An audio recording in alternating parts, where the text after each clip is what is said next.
And we're back with Banner Saga. I've been thinking a bit about sort of what I care about in Let's Plays. Not because I'm trying to adjust anything to make this better. I am not. But just what I want out of it. So we have left Einertoft. We destroyed the bridge with Jorander say so, though he never wants to see us again. And now we are heading, I believe, to Sigerholm looking for Juno. At least that's where Avend wants to go. We have 15 days of supplies, which is pretty good. We have no renown. And how do we feel about our party? I will return to my train of thought. Looks pretty good. Wish we could do a promotion, but Rook has Farthing George, so that's great. So we're looking to promote Eagle next, so he can start just having huge amounts of armor and drawing aggro. That would be great. Eagle, Rook, Ivor. That's our core trio. Avend comes as a fully promoted unit with a powerful ability. And Crummer and Oddleaf, I think, will fill out the party nicely, if no one else comes along. Okay, so what I was saying was, I think I use Let's Plays for two things. Because I've watched a fair few, usually as kind of background noise, but I kind of want two things out of them. One, a game that I have some interest in, but I'm probably never going to play myself. I think I'm sort of offering this to a bunch of people with Banner Saga, or at least I'd like to think I am. I think Banner Saga is great. I think more people should familiarize themselves with it, and if you're not going to play it through yourself, you should find some way to experience it if you like games kind of at all connected to the genre, because I think it is a very good trilogy. But then there's also the other part, which is games I have played, and you get that yearning to return to a world, right? Like sometimes I just see scenes from usually FFs, but a game I like or a movie I like, or just start thinking about a story I like. This kind of flashes of a home somewhere and wanting to return to that home. I hope that makes sense to someone. Of this place meant comfort and joy and thinking and fulfillment for me, and I want to return to that. But I don't always want to replay the game. Sometimes the game is really clunky and kind of a pain to actually get through, and I don't want to really suffer through that dungeon. I'd like to be able to do other things at the same time and not be as focused on it. And so it kind of gives me a way to return to a world without needing to commit as much time or effort to come back to that world. And it's really nice to have that. And so recording this, I'm kind of trying to build this for myself. Now, I find Banner Saga immensely playable. Obviously, from me doing the gameplay, obviously I really enjoy the gameplay. This is not a hard game for me to jump into. But it kind of makes me want to play some other games that I think are harder to jump into for me that I will want to return to. Something that comes to mind is God. The problem is Piggyman's going to be one of the only people who watches this video, and he will so strongly disagree with this opinion. But I find a bunch of things in Xenogears really fascinating, but I think the game is clunky. There's a lot of weird design issues. The pacing is whack. The storytelling is very much the mysterious thing right on the horizon. And sometimes I get really into that, and sometimes I go, this is cheaply done. And I know some people think Xenogears is the most brilliant thing ever. I do not, but I think it has flashes of real excellence and fascination. And so it's the kind of thing that sometimes comes to mind as, I really like that part of Xenogears, and I really like that part. I should play Xenogears. And it turns out I probably don't want to play Xenogears. I probably don't want to put the time in it would take to complete, especially because when I get fairly far, I want to complete, and I hate the last dungeon of that game so much. So maybe having a record of me playing something like that I can return to and know that it'll be thoughts I find interesting is at least really valuable to me. That said, what's our decision here?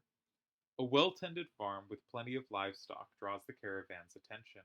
Upon your arrival, the farmer and his workers stand defensively within plain sight, crude weapons at the ready. Their crossed arms make their thoughts clear, without a word. Um, we're gonna offer some kind of trade for the livestock, I think. We can also intimidate, ask them to come with us. They don't want to feed more mouths, leave the farmers and their animals alone. I want to trade.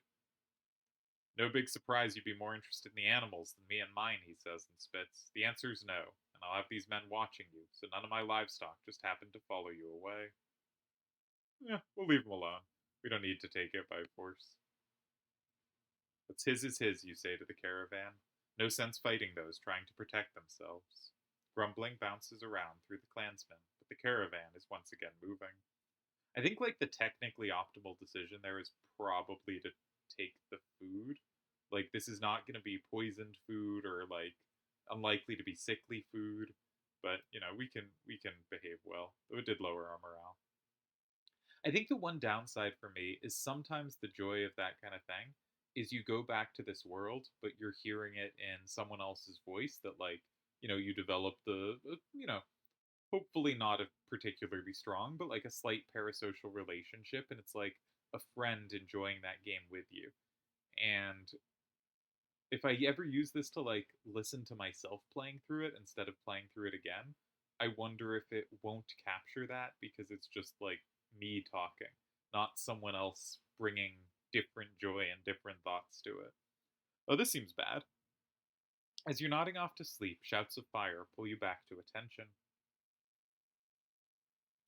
Flames quickly consume a supply wagon and a few tents. A woman cries out, "My boy," and points to a burning tent closest to the outlying Varl. Two of the giants are motionless, staring at the spreading fire with terror in their eyes. Incidentally, I don't know if I've mentioned this. Some of these options that come up are guaranteed, and then there's a whole bunch of random ones of which you're going to get some number each playthrough.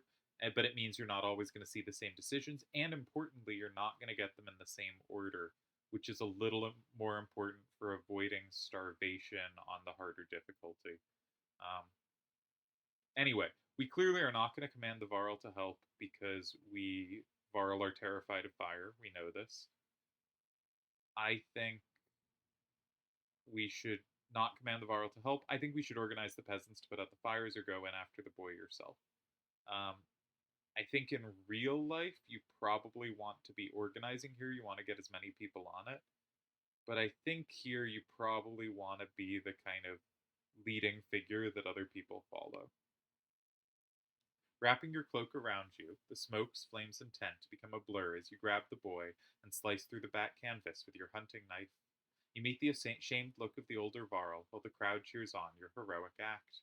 Unfortunately, supply wagon did not make it. Seems like I probably upped morale, but did not. Probably could have saved supplies instead. Ooh, that's a whole bunch of supplies. Because it was each supply was 3 renown. That's like 13, 14 renown gone on supplies. That's a pain. What in the depths was that about, you mutter to yourself. Something about the fire, Oddleaf tells you. I've heard of this before. They don't like it. Doesn't change what happened, you think to yourself. Oh, we're down to 6 days of supplies. That was really bad. If we're thinking disasters, that was about as bad as that event could have been. It appears that large figures following, from the direction of Einertoft, Oddleaf watches intently before finally saying, "They have a cart. I can hear it." You slow to get a better view and spy a small caravan of Varl. Eventually, they catch up. So not everyone left with us, but some left after us and wanted to join us. Greetings, Ivor. It's been quite a while since we talked, hasn't it? Says Uben, our opening lead character for exactly chapter 1. I know you. Uben? Never imagined you to be one to defy the king. What made you leave? Someone had to. What do you mean? Bellower is heading this way. Already? How is that possible? A group of Varl from Wormtoe showed up around the back of Einertoft. The long way. Bellower and his army chased them across the summer path, they said. Past Wormtoe? That doesn't make sense. Bellower was at the bridge. He must have doubled back after that serpent appeared. While we fought on the bridge, he led half his force around to approach Einertoft from behind. The attack on the bridge was a feint. Don't let anyone tell you the dredge aren't clever. Einertoft will fall within a day. Maybe not. He's following you. I thought one of you might know why. You exchange nervous glances, but nobody speaks up, suspicious that Avend is suddenly in the scene. Must be me then, Ivor says, though that is also a reasonable explanation. There's something I don't know. That's quite a grudge he's holding if he's coming for you, Ivor. It doesn't matter. Our only chance is to get to Sigurholm. Juno will know what to do. We'll join you. I come bearing supplies, nice, and warriors who would be happy to kill a dredge or two, I believe. Plus 40 supplies. We made back what we lost.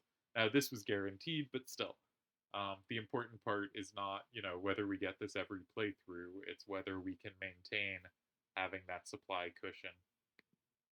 And I think we got some renown out of this. Yeah, 10 renown and 40 supplies. Good to see you, Ubin. And he said we got some fighters. Now, they might have just been Varl for our pure number counts, but I'm curious if any heroes joined up. So if they did, that'd be great. Now, I'm not sure they're going to displace Crummer or Oddleaf. I like using both of those units. And we didn't get anyone new. But if we had, there is a chance they would have made it onto the team.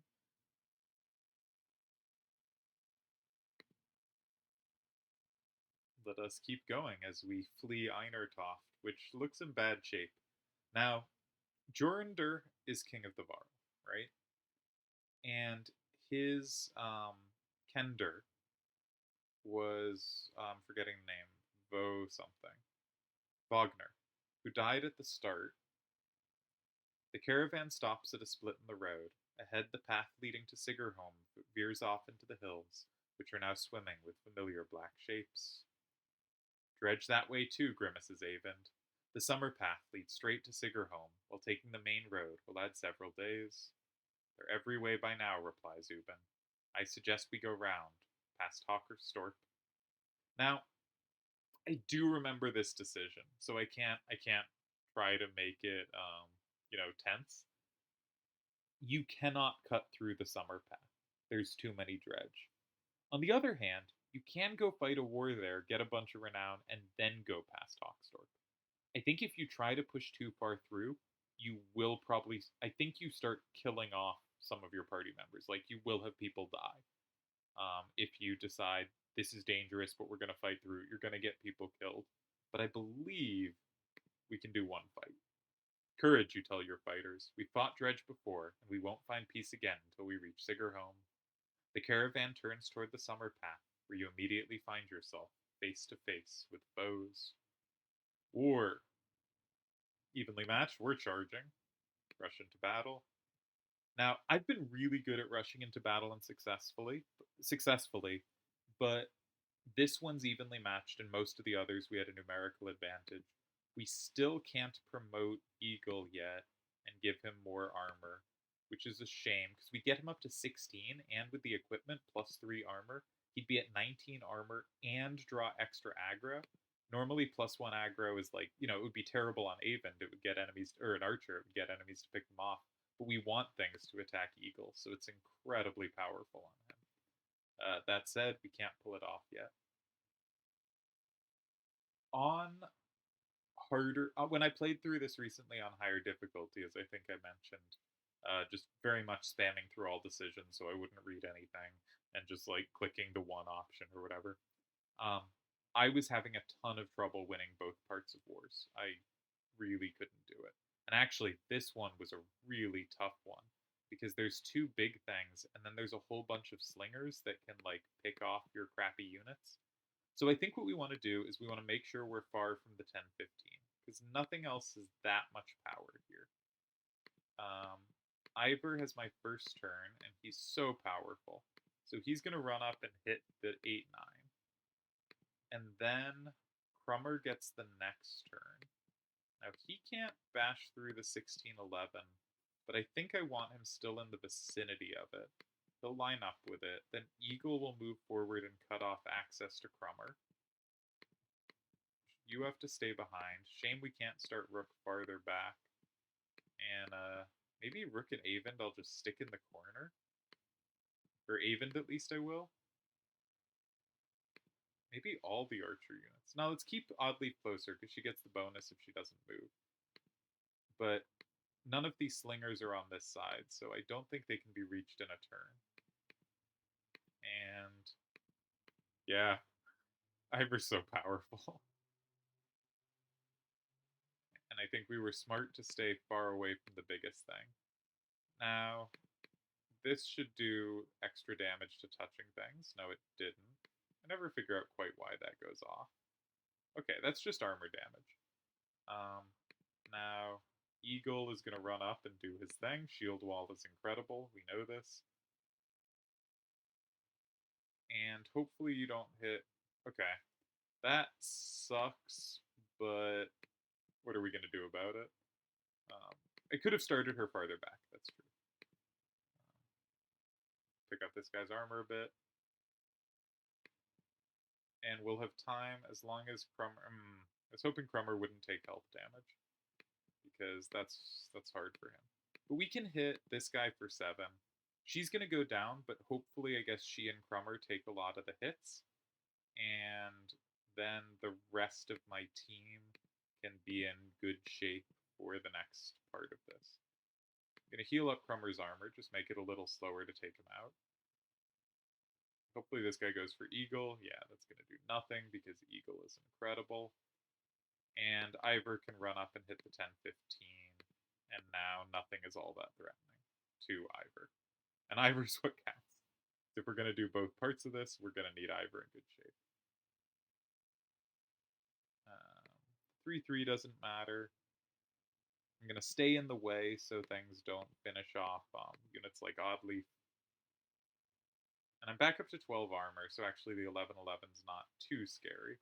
That's going to hit armor. All right, a little scarier. We know what Eagle does. We give him all our will, and he uses Stonewall. The best move in the game. Okay. Maybe I should have moved Oddleaf, but she did get the bonus to her damage because I stayed still with her. Rook is really good at weakening armor right now. Wow, he did 6 to the target and 3 to touching stuff. Okay, that one for Oddleaf. That's fine. Oddleaf is going to go down, but, you know. I probably should have moved her because I'm not getting a bonus on attack. But I actually kind of want her to go down at this point because I don't want her wasted turns. Right? We're going to mend Ivor. Because he took a tiny armor hit, and we just want to make sure nothing can touch him. He does resist strength damage, so he's not in much danger. But 10-8 or 10-11, easy to pick what's the bigger threat there. I actually do want to kill this if I can, just so Ivor can start getting at other units, but this is okay too. Yeah, keep attacking Eagle. What a waste of time. Alright, we definitely want to come and hit the 3-11, because 11 is fairly strong right now. 2 is not. Alright. Congratulations to Eagle. You get to be your normal self. Okay, Oddleaf went down. That's probably for the best. I will move Rook to a little more safety. Actually, I was going to hit them for armor, but like 6 damage is not worth turning down. So they have a 4-9 and a 10-8. That's about it. I'd like to up Avon's mend a bit. Like, he's a little low on willpower. He only heals half his willpower and armor. So the lower in willpower he gets, the less dominant an ability he has. But yeah, we'll bring this to 1. But that said, I still thought it was worth healing armor there. Okay, 3-6, 6-3, 4-8. Can't reach the 4-8, so happy to hit this for 4. Who do I need to get kills? Crummer, Eagle would be fine. Ivor would be fine. just to save a little armor or a little willpower for the next stage of this fight. I'm probably gonna lose it. Shit. Because they attack armor there, and I'm gonna want to heal that. All right, that wasn't worth doing.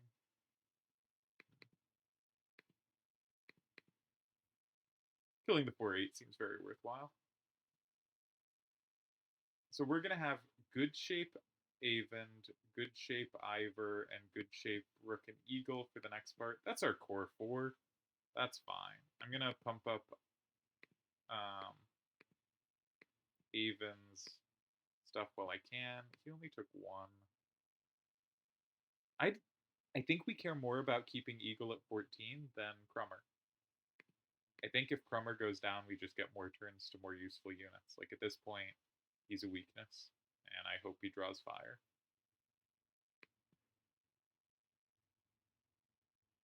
Everything's pretty weak. Let's finish some stuff off. Maybe this guy will summon an extra unit.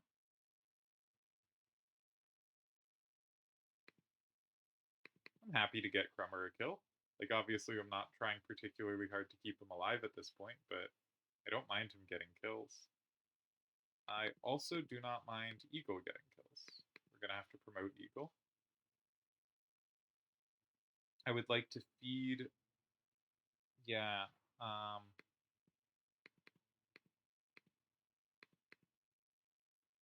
want to give a couple opportunities to rest. So we're going to feed you one.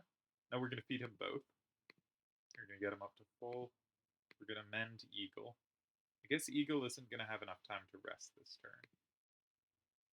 You don't need the rest, but we'll get Crummer the kill. And of course, we're going to kill a few more as they flee. Oh god, no. That's right next to us. God damn it. A disaster. Where's the other units? Alright, 2 slingers, a slinger, a big guy in 1911. Alright. I mean, we should be fine, but that's a pain. So I'm going to send Eagle over here to try to... We'll give him the remaining will. Try to soak up the slingers. I was hoping it would be the faraway ones next. Nope. That's not who you're supposed to attack. Alright. We'll keep Rook away from the slingers. And this will be a 415. Ivor will hit that very hard. Please go for Eagle. Okay. Just have to move aside. I'm just going to rest. Yeah, I'm going to rest. I could heal Ivor's armor here, but Ivor does have strength resist. So it's not that big a deal. Ivor has so much will after the arm got cut off that this is not a problem. And we can get out of the way and get Eagle to kill. Don't mind any of that. Probably should have left it alive though, actually. That was dumb. Alright. I'll move here so I'm out of the way of Ivor, sorry. And I shouldn't be reachable by this guy. Because Rook does such good armor damage now. Come forward. This is all manageable. We rested for this very reason. We can keep Ivor not quite topped up, but close.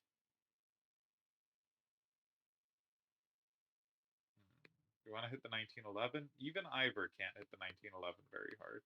Gonna have to soften it with Rook. But Ivor can hit a 9-9 very hard.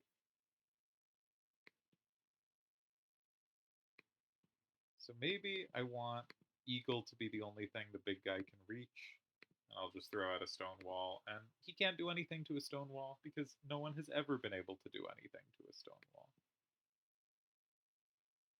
So I could hit you, but I think I'm just going to step away, have you run into the wall that is Eagle. And sure, we'll get a kill on Rook.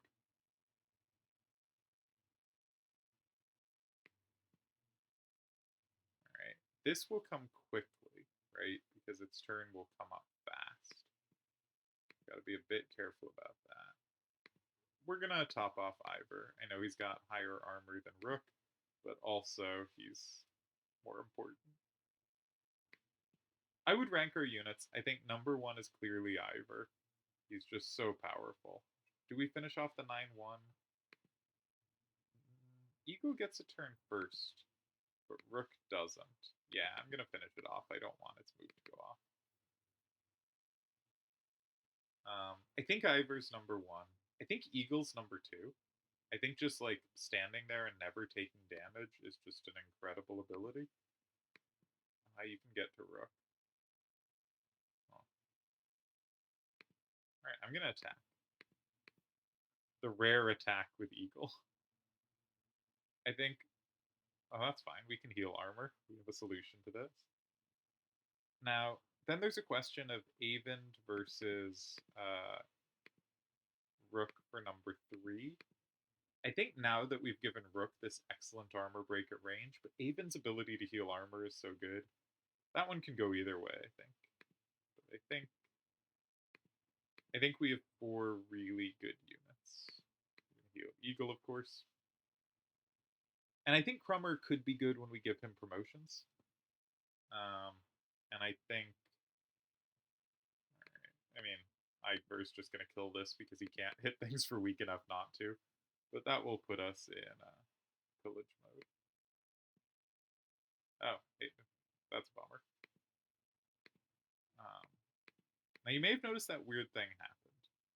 In at least some games in this series, sometimes when you get that, there are some units that can come back from the dead, basically. But I don't think this is one of them. Now, we're going to hit with Eagle here, and then we're going to mark Prey with Rook. And that'll get the kill on both of them. So we win a war, not in incredible fashion, but at least our 3 most important units. Our 3 most important units survived. I have no idea what that item is. Let's check it out. We get fewer deaths because we charged, so again, I like always charging. If I had come out with like everyone weakened but everyone's still alive, I wouldn't have. Yeah, we're gonna go back to the main road.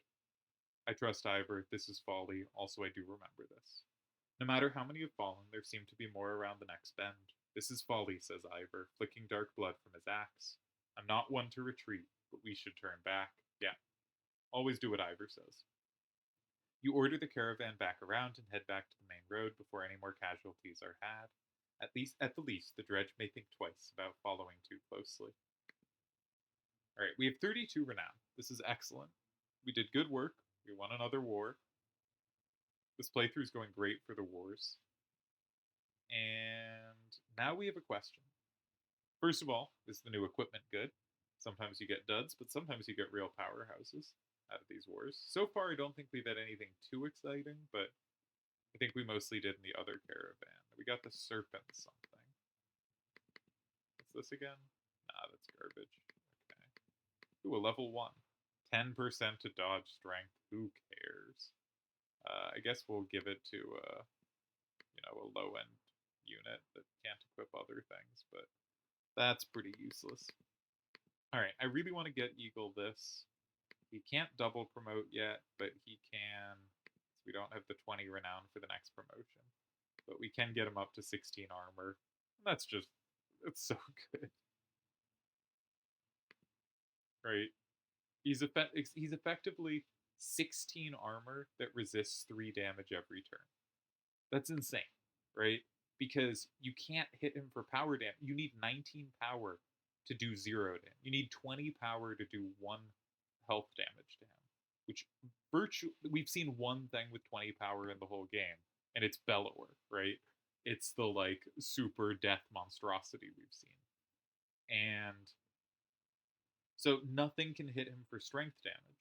And if they try to hit him for armor, very few things have more than 3 armor break, right? You need 4 armor break or to exert from 3, which is already really high armor break. So he's just invincible, if you have will. He's so good. There's a case he's better than Ivor, but I think you really need someone to be smashing things. A group of men with broad shoulders and thick cloaks approach the caravan. They might be outlaws you hear nearby, and the idea quickly ripples through the clansmen. One of the strangers approaches, saying, "We've run out of food. Any help would be welcome." His hard eyes reveal nothing of his motivations. You consider how you want to approach this. I don't want to give up food. Offer no food, but inform them of the dredge. "We can't spare the food," you said, "but I'll tell you this: turn and run." The dredge behind us follow swiftly. The men exchange unsurprised looks before the leader says, "We appreciate the warning, but it makes our need for food greater." You consider how you want to approach this. Alright, join us. Fight with us and earn your food. The men look surprised by your offer.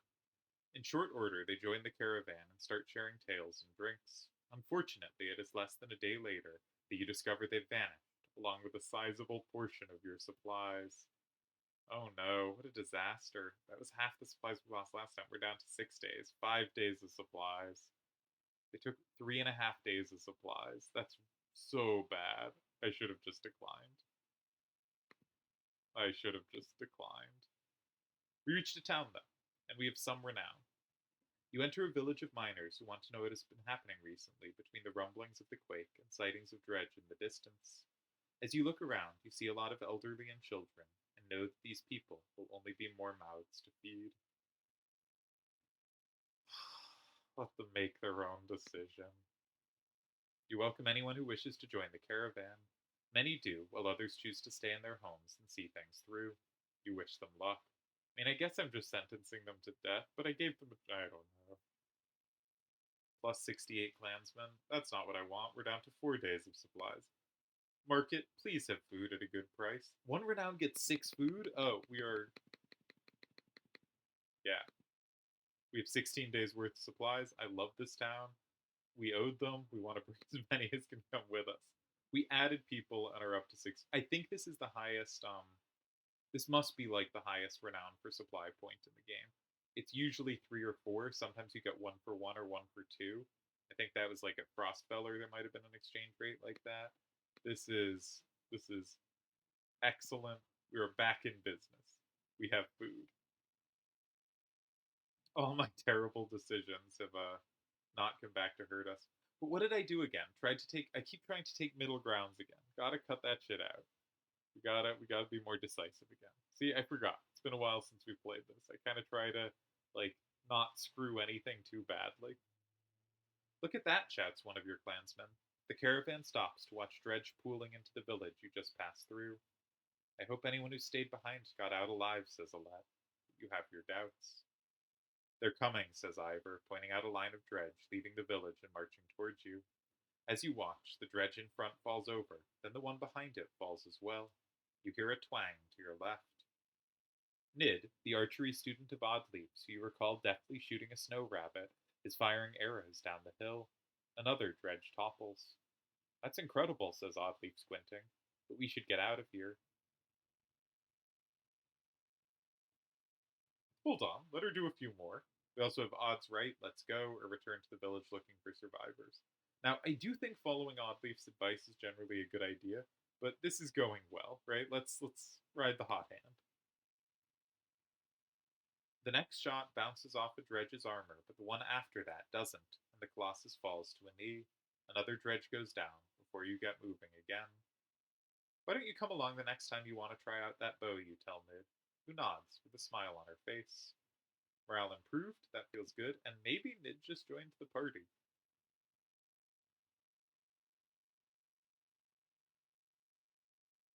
I probably. I never know what to say. So Nid definitely does join the party at some point. Okay, she has joined, I think. And she's a kind of interesting character, stat wise. So she's another archer. She has a different ability than we've seen before. And her ability is, first of all, she comes at level 2, which is nice. But her unique ability, she's got the thing of if she hits something that's low on armor, it does the bonus damage. But her unique thing is she can gain extra range. Now, I don't know how that sounds to, someone watching who hasn't played. Range is good in this, and extra range means you can hit things while staying out of the range they reach you. but you're gonna start running out of willpower quick. Archers are not amazing. Range is not Range is powerful because it lets you select which target you want to hit when you can't move through a crowd. And because it lets archers stay still and get the bonus for staying still that they get. I prefer the other archer abilities. I think Irsa's Slag and Burn is the best archer ability, but I also think that Oddleaf's Set a Trap ability is better than this. The other thing about Nid, though, is she has 10 power maximum. And if we look at the other archers, Oddleaf maxes at 9. I think Irsa maxes at 8 or 9. Alette maxes. Alette also gets 10. But aside Alette, I think she has the highest power of an archer in the game. So she's an interesting unit, and I think there's good reason to use her. I will not be doing so. I prefer Oddleaf. However, spoilers, in the second game, this is not a big spoiler, don't worry about it. In the second game, you unlock. Oh, I should talk to Nid. My bad. You unlock a second ability slot for each character. So, and you get choice over what that is. So basically, if you think about our archers, they have the ability they currently have locked in, but the second they can lock in any of the other abilities that an archer naturally gets, right? So archers have the choice between setting the trap, long range, and slag and burn, the move that does some armor and some guaranteed strength damage. And so anyone in the second game can learn slag and burn, and it's kind of what do you want to pair with it? And if you like the long range, Nid becomes a side Alette, and Rook, but Rook doesn't really have an archer skill set. The best archer, I think, given her power. I don't know if we've ever spoken. I'm Nid. You're Rook, I know. We've actually been traveling together for a long time. Isn't it strange how you can be so close to people and not know them? Every day I pass people I swear I've never seen before. I wanted to thank you for letting me join you. You consider your response. Have you always been such a good shot? Honestly, I never even tried before Oddleaf made me. I spent my whole life making clothes, cleaning. Oddleaf's good, but I don't think it was all her doing. Feels right. I just look where I want it to go. Anyway, I feel better. The caravan, the people worrying all day and making problems. Sometimes they really stew in their misery. I'm glad I can do something helpful. Where are you from? I don't think you're from Skoger. I know most of the people there. No, I had a house in Frostfeller, but we were driven out when the dredge started to show up. My husband died trying to protect our home. My sons and I were thrown out into the fields. I'm sorry. Eccles men killed my husband. When we left, I was angry. Why was I the one who had to leave their home? How do I deserve this? You look away momentarily, not sure what to say, but I've let it go. I have 3 sons, and I don't want them to grow up with hatred in their hearts. That's why I wanted to thank you. You're welcome. I should be going. Don't think anything of it. We all have our own problems to deal with. Let me know if you need me to put an arrow in something. She returns to her tent, where her boys are waiting for her. I think we'll stop there for tonight. Don't have a ton of time. Or the morning, if that's when this is posted. Yeah. Yeah, we'll leave it here. We are headed for Sigerholm. We actually have supplies for once, despite me making a lot of decisions that I think lost us good chunks of supplies.